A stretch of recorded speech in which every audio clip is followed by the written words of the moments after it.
बिस्मिल्लाहिर्रहमानिर्रहीम। शुरू अल्लाह ताला के नाम से जो बड़ा मेहरबान और निहायती रहम करने वाला।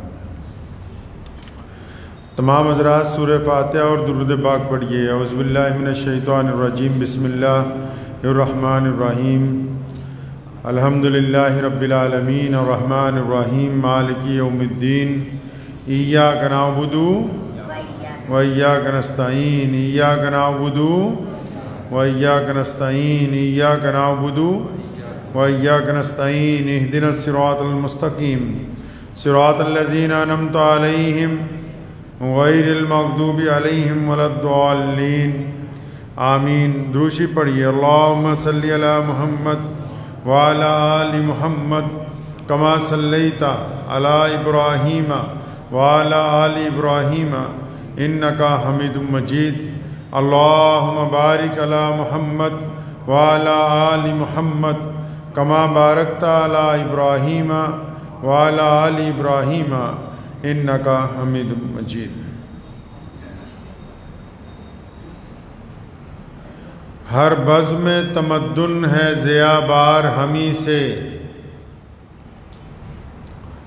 हर बज़्म में तमद्दुन है ज़ियाबार हमी से। कायम है यहाँ गर्मी बाज़ार हमी से। हकदार तो हैं फ़स्ल गुलिस्तां के बहुत लोग।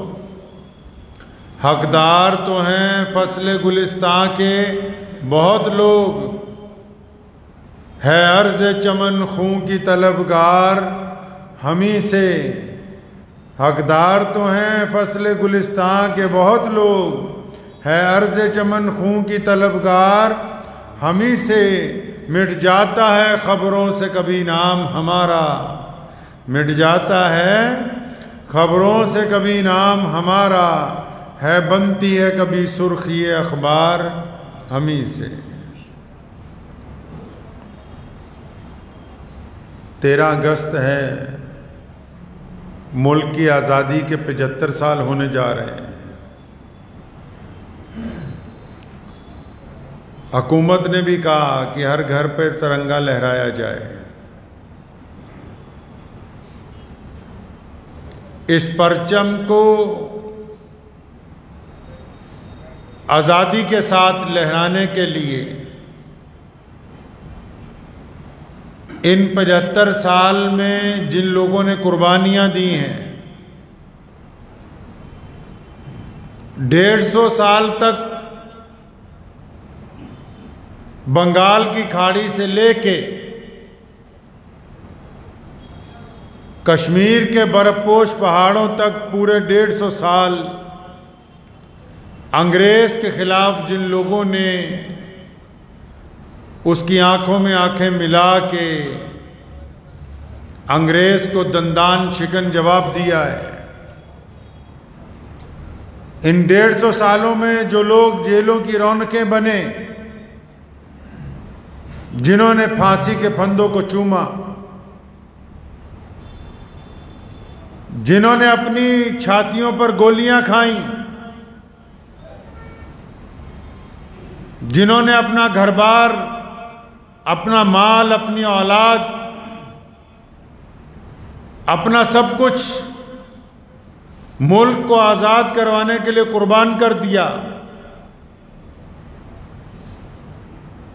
मैं ये समझता हूं कि इस मौके पर हर घर में उनका जिक्र होना भी लाजमी है, क्योंकि जो कौमें अपने शहीदों को, जो कौमें अपने राष्ट्र नायकों को, जो कौमें अपने मुजाहिदों को भूल जाती हैं, वो कौमें कभी कामयाब नहीं हुआ करती। ठीक है, मुल्क की आज़ादी में हर मज़हब, हर रंग के लोगों ने कुर्बानियाँ दी हैं, लेकिन इस बात को भी याद रखना होगा कि अंग्रेज के खिलाफ भारत की जंगे आज़ादी में मुसलमानों ने अल्पसंख्यक होने के बावजूद, जिसको माइनॉरिटी का दर्जा आप देते हैं, जिनको ये कहा जाता है कि इनकी तादाद कम है, हमने कम तादाद होने के बावजूद बंगाल में भी अंग्रेज के दांत खट्टे किए, दिल्ली में भी अंग्रेज के दांत खट्टे किए, और मुल्क का कोई सूबा ऐसा नहीं है जहां कहीं किसी दूसरी कौम का कोई जवान अगर कुर्बानी देने के लिए निकला हो तो मुसलमानों ने उसके कंधे से साथ कंधा मिला के कुर्बानी ना दी हो। हमने जंगे आज़ादी में अक्सरियत से बढ़कर अकलियत ने अपनी कुर्बानियां पेश की हैं।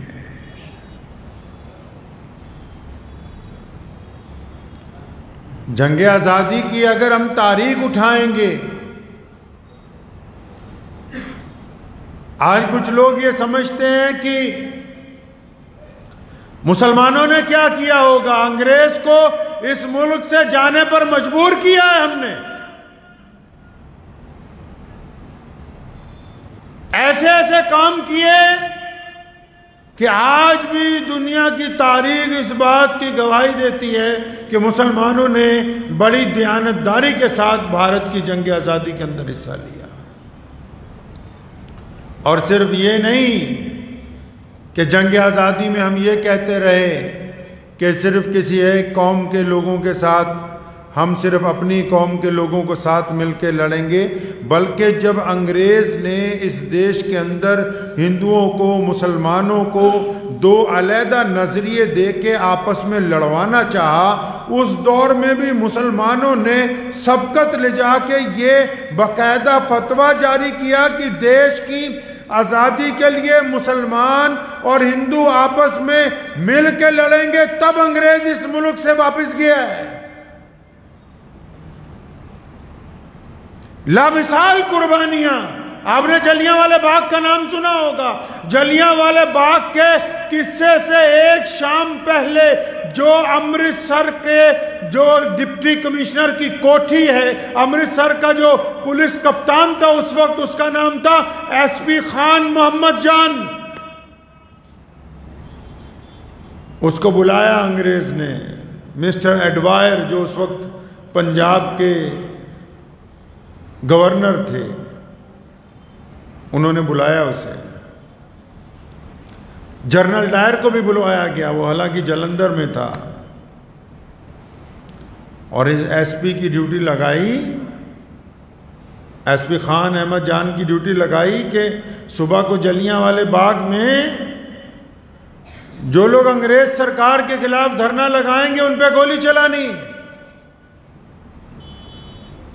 यह मैं तारीख का वो वाकया आपको सुना रहा हूं कि हमने अपनी कुव्वत अमल से इतिहास को बदला है।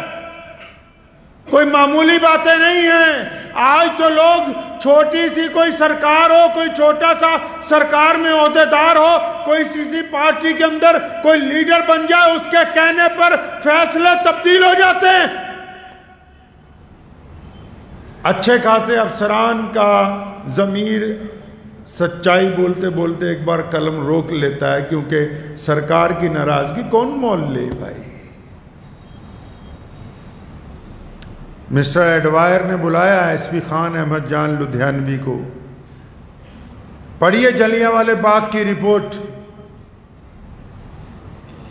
उसने बुला के कहा कि सुबह को जलियांवाले बाग में जो लोग एजिटेशन करेंगे अंग्रेज सरकार के खिलाफ, उन पर गोली चलानी।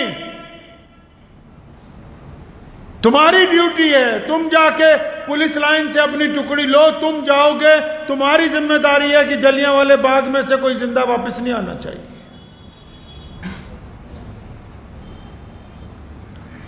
तारीखी बात कही खान साहब ने, तारीखी बात। फरमाने लगे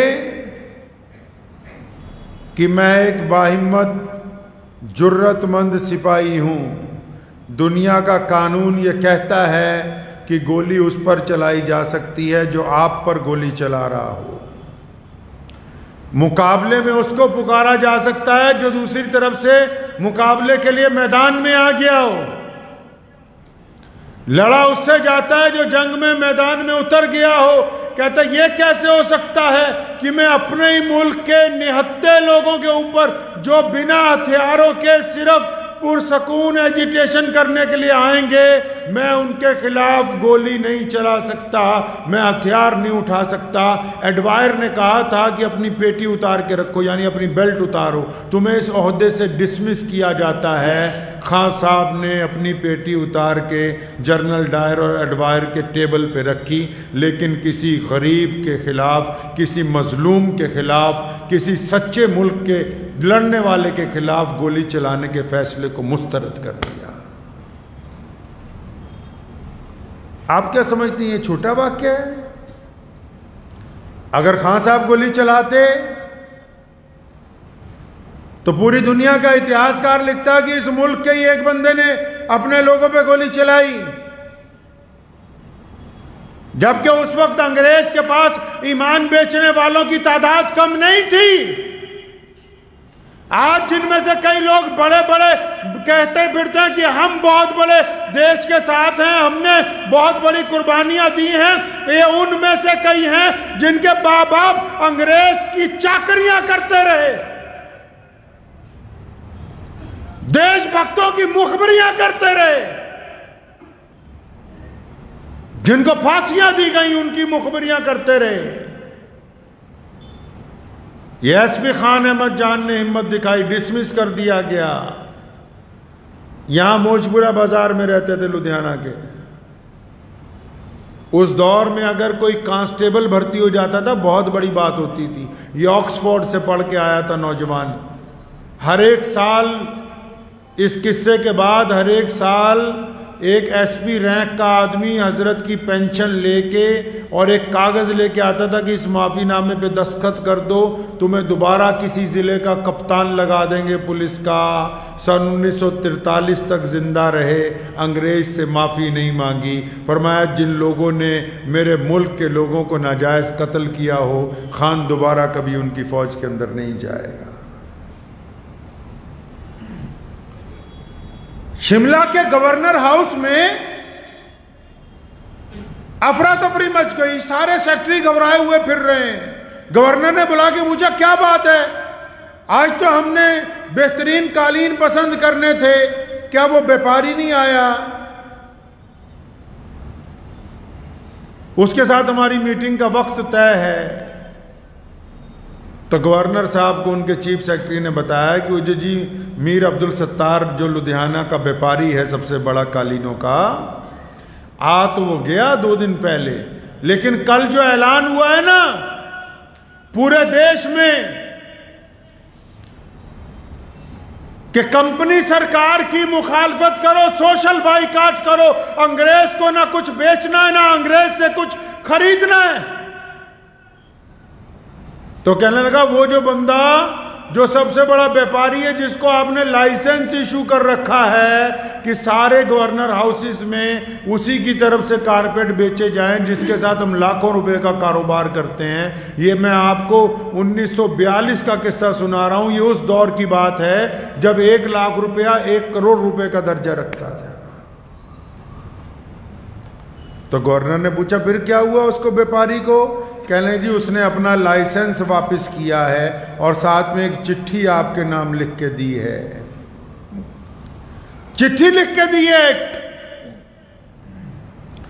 उसमें लिखा है कि तुम हमारे मुल्क पर क्योंकि नाजायज काबिज हो, मुल्क के देशभक्त ये कहते हैं कि आज से अंग्रेज के साथ लेना देना बंद है, इसलिए मैं ये लाइसेंस वापस करता हूं। तारीख उठाइए, मीर अब्दुल सत्तार लुधियानवी को शिमले में गिरफ्तार किया गया। वो आदमी जिसने बचपन जवानी शहजादों की तरह गुजारी हो, जिसके माँ बाप अरबोपति रहे हो, उसको बेड़ियां पहना के जेल में लाया गया, सारी जायदाद छीन ली, तमाम कारखाने जब्त कर लिए। अंग्रेज रोज कहता रहा कि तुम मुझसे माफी मांग लो तो सब कुछ वापस कर दिया जाएगा। मीर सत्तार ने कहा कि जान की कुर्बानी मंजूर है, अंग्रेज से माफी मांगनी मंजूर नहीं है। ये किस्सा उनको सुना रहा हूं जो समझते हैं कि बड़ी आसानी के साथ तिरंगा लहराया। हमने अपना खून दिया है, अपनी जानों की नजराने पेश किए। पेशावर का किस्सा खानी बाजार दो वाक़े मुल्क के अंदर बड़े हुए जिससे अंग्रेज को जाना पड़ा, एक जलियांवाले बाग का, एक पेशावर के किस्सा खानी बाजार का। लेकिन किस्सा खानी बाजार को इसलिए कुछ लोग भूल गए कि वो बाजार पाकिस्तान के हिस्से में चला गया। उसी बाजार में 1000 सुर्खपोश पठानों ने अंग्रेज के खिलाफ जुलूस निकाला, अंग्रेज के खिलाफ जुलूस निकाला। वहां भी एक जर्नल गया गोली चलाने के लिए। ये मैं नहीं कहता, सरदार पटेल ने लिखा है, जो मुल्क का पहला गृह मंत्री बने। उठाइए सरदार पटेल की रिपोर्ट। उन्होंने अपनी किताब में, अपनी रिपोर्ट में लिखा है कि किस्सा खानी बाजार में अंग्रेज जर्नल ने जो जुल्म किया, जो गोली चलाई, वो तो अपनी जगह बहुत बड़ा जुल्म है ही, लेकिन इन मुसलमानों की कुर्बानी ने पूरे देश की कुर्बानियों को पीछे कर दिया। पटेल ने अपने कलम से लिखा है कि जब गोली चल रही थी 1000 पठानों ने अपनी छाती पे गोली खाई है, एक भी गोली किसी मुसलमान की पीठ के ऊपर नहीं लगी है, एक भी गोली किसी मुसलमान की पीठ पे नहीं लगी। तब इस मुल्क को आजादी हासिल हुई है। अंग्रेज ने कहा कि मुसलमानों और हिंदुओं को तोड़ने के लिए रेलवे स्टेशनों पर पानी के घड़े रखो और उन पर लिखो हिंदू पानी, दूसरे घड़े पर लिखो मुसलमान पानी, और एक घड़े के ऊपर एक हिंदू मुलाजिम हो, दूसरे पर एक मुसलमान मुलाजिम हो। जब रेलगाड़ी आए आवाज लगाओ, हिंदू पानी पी लो, मुसलमान पानी पी लो। जब ये काम पूरे देश में शुरू किया अंग्रेज ने, तो मौलाना हबीबुर रहमान लुधियानवी ने लुधियाना के घास मंडी बाजार के चौक में सारे हिंदू और मुसलमानों और सिखों को जमा किया और पूछा, तुम चाहते हो कि मुल्क आज़ाद हो जाए? उन्होंने कहा हाँ, हम चाहते हैं कि ये देश अंग्रेज से आज़ाद होना चाहिए। तो फरमाया फिर याद रखो, हमें इन मटकों को तोड़ना होगा।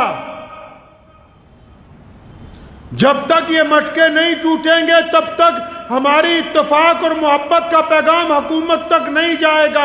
और फिर हमने वो मटके लुधियाना से लेके पेशावर तक सारे स्टेशनों पर तोड़े, जेलें कबूल की, अज़ियतें कबूल की, कोतवालियों के अंदर मारा गया, लेकिन अंग्रेज की साजिश को नाकाम बनाया गया ताकि हम इस मुल्क की आज़ादी में अपना किरदार अदा कर रहे थे।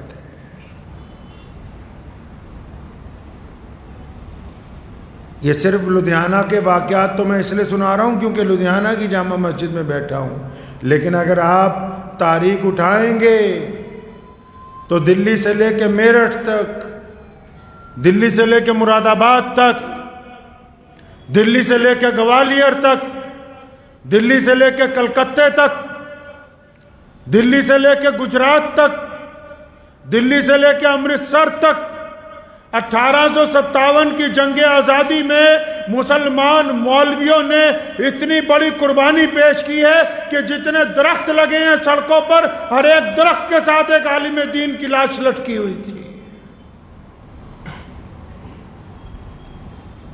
मौलाना हबीबुर रहमान लुधियानवी को अंग्रेज ने पकड़ा बार बार, 14 साल मुल्क के लिए कैद काटी। आखिरी जो नजरबंदी थी 6.5 साल की थी। जब गर्मी आती थी तो मुल्तान जेल में भेजते थे कि वहां गर्मी बहुत पड़ती है, 58 डिग्री गर्मी। आज भी मुल्तान सबसे ज्यादा गर्म इलाका है। सर्दी आती थी तो धर्मशाला जेल में भेजते थे, यहां हिमाचल में,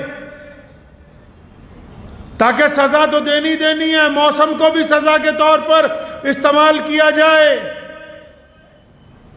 मौलाना के लिए अदालत बार बार जेल में लगाई जाती थी।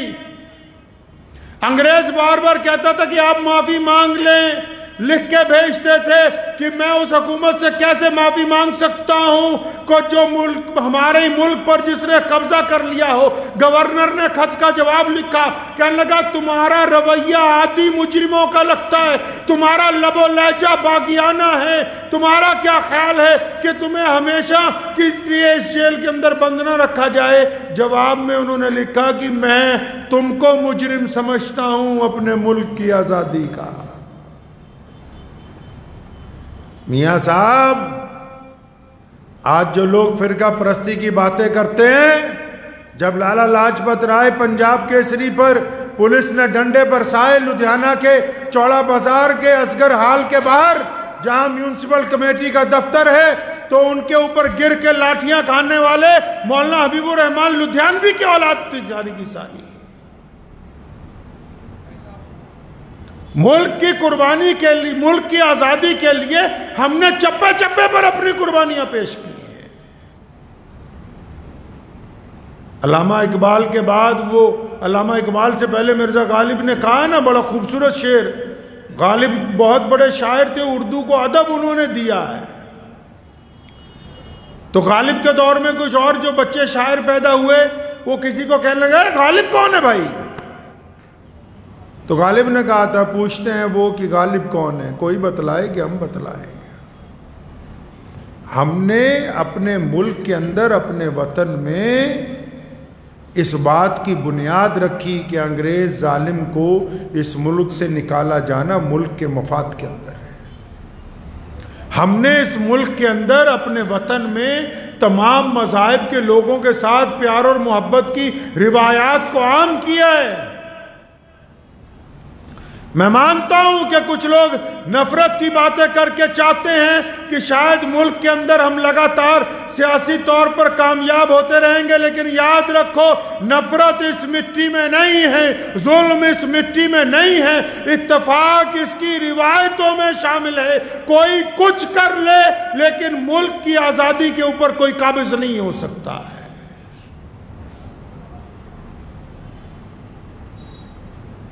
मुल्क की जो तारीख है इस बात की गवाह है। और फिर जब 1947 में पाकिस्तान बना, ये उन लोगों के लिए कड़वी बात है जो कहते हैं हमने मुल्क मांगा, पूरे देश के मुसलमानों ने कहा कि पाकिस्तान हमें नहीं चाहिए, और जिन्होंने अपने सियासी फ़ायदे के लिए धक्के से दिया, तो उसके बावजूद उसकी मुखालफत करने वालों में रईसुल अहरार मौलाना हबीबुर रहमान लुधियानवी पहले नंबर पे थे। ऐसा कौन होगा जो अपने मजहब की बुनियाद के ऊपर किसी दूसरे को यह कहे कि तुम इस मुल्क को मत तोड़ो, और गांधी जी को लिख के दे के आए कि तुमने फिरका परस्त मुसलमानों के आगे घुटने टेक दिए? ऐसे लोग किस कौम के अंदर होंगे? तो इसलिए ये कुर्बानियों का जिक्र मैंने इसलिए किया कि ये आज़ादी का 75वां दिन आ रहा है 15 अगस्त को। तो हर घर पे अगर तिरंगा लहराया जाने का पैगाम है, तो हर घर तक ये सुनेहा भी पहुंचना चाहिए, ये पैगाम भी पहुंचना चाहिए कि इस मुल्क को जिन लोगों ने आज़ाद कराने के लिए कुर्बानियाँ दी हैं, हमें उनका जिक्र करना होगा, हमें उनको ढूंढना होगा। एक बात अक्सर मैं कहा करता हूँ, यहाँ पूरे देश के लोगों को एक काम जरूर करना चाहिए 15 अगस्त को। मैं मानता हूं कि आप गांधी जी को जानते हैं, आप भगत सिंह को जानते हैं, आप अबुल कलाम आज़ाद को जानते हैं, लेकिन आपको यह भी जानना होगा कि आपके गांव का गांधी कौन है, आपके गांव का अबुल कलाम आज़ाद कौन है, आपके गांव का भगत सिंह कौन है, आपके इलाके में वो कौन लोग हैं जिन्होंने देश के लिए कुर्बानियां दी हैं। अपने उन शहीदों के इतिहास पर जमी हुई मिट्टी को साफ कर लो। याद रखो, जो कौमें अपने शहीदों को भूल जाती हैं, उन कौमों का कोई नाम नहीं लेता है। ये रिवायतें अता की है हमें हमारे दीन ने, उनको याद कीजिए, जिन लोगों की वजह से आज हम आज़ादी का लुत्फ उठा रहे हैं। अगर वो कुर्बानियां ना देते, हम आज़ादी का लुत्फ कैसे उठाते?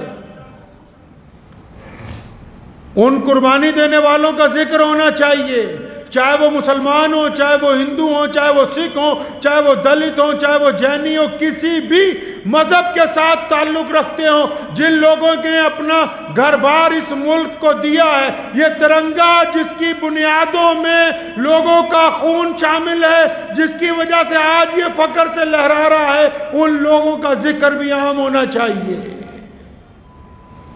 उन लोगों का भी तस्करा होना चाहिए। अगर हम उन लोगों को याद रखेंगे तो हमारे अंदर, दिल के अंदर अपने मुल्क के लिए ज़्यादा मोहब्बत पैदा होगी, इखलास पैदा होगा।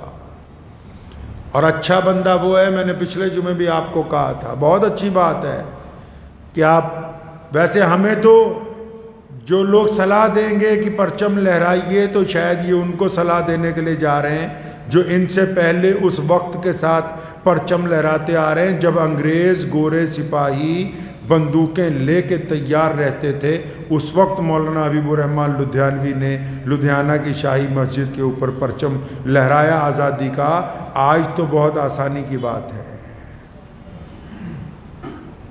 तो लेकिन हमेशा याद रखिए, परचम लहराने के साथ साथ सच्चा मुल्क का वफादार वही है जिसके दिल के अंदर अपनी मिट्टी के लिए वफादारी है, जिनका ईमान चांदी के चंद सिक्कों के लिए बिक जाता है। पिछले 1 साल में जितने पकड़े गए हैं गैर मुल्की जासूस देख लीजिए, जो अपना ईमान चांदी के चंद सिक्कों के लिए बेच दें, उनका कोई ईमान नहीं, वो बेईमान है। ऐसे गद्दारों का कोई फायदा नहीं है। सबसे बड़ी जरूरत इस मुल्क की वफादारी है। मेरे वालिद साहब रहमतुल्लाह अलैह एक बात कहा करते थे, मैंने गुज़िश्ता जुमे भी आपको सुनाई थी शायद, कि बंदा अनपढ़ हो लेकिन वफादार होना चाहिए, अनपढ़ हो लेकिन वफादार होना चाहिए। जिसमें वफादारी नहीं, उसकी तालीम का कोई फ़ायदा नहीं, उसके हस्ब नसब का कोई फ़ायदा नहीं, उसकी आला नस्ल होने का कोई फ़ायदा नहीं, क्योंकि दोगलों को दुनिया कबूल नहीं करती। अपने रंग में, अपने मिजाज में, हर काम के अंदर इस्लाम ने तो हमें पहले दिन से तरबियत दी कि बंदा अल्लाह का वफ़ादार, रसूलुल्लाह का वफ़ादार, कुरान का वफ़ादार, बैतुल्लाह का वफ़ादार। और जब इस देश की आज़ादी लड़ रहे थे, अंग्रेज़ बड़ा हैरान था कि मुसलमान क्यों सबसे अगली सफ में लड़ते हैं। पढ़िए मलका एलिज़ाबेथ के लिखे हुए ऑर्डर इस मुल्क के वायसराय के नाम, उसने बार बार पूछा ये मुसलमान क्यों इस मुल्क के लिए सबसे ज़्यादा कुर्बानियाँ देते हैं। उन्होंने कहा इनका दीन कहता है कि जिस मुल्क में रहते हो अपने मुल्क के लिए कुर्बानी दो, ये अपने मुल्क के लिए वफादार है। तो हम इस बात के ऊपर बिल्कुल पाबंद हैं कि मुल्क की 75वीं आज़ादी की सालगिरह के ऊपर इस बात का हम अहद करते हैं कि इस आज़ादी को कायम रखने के लिए अपनी कुर्बानी जब ज़रूरत होगी तो हम इंशाअल्लाह ताला पेश कर देंगे।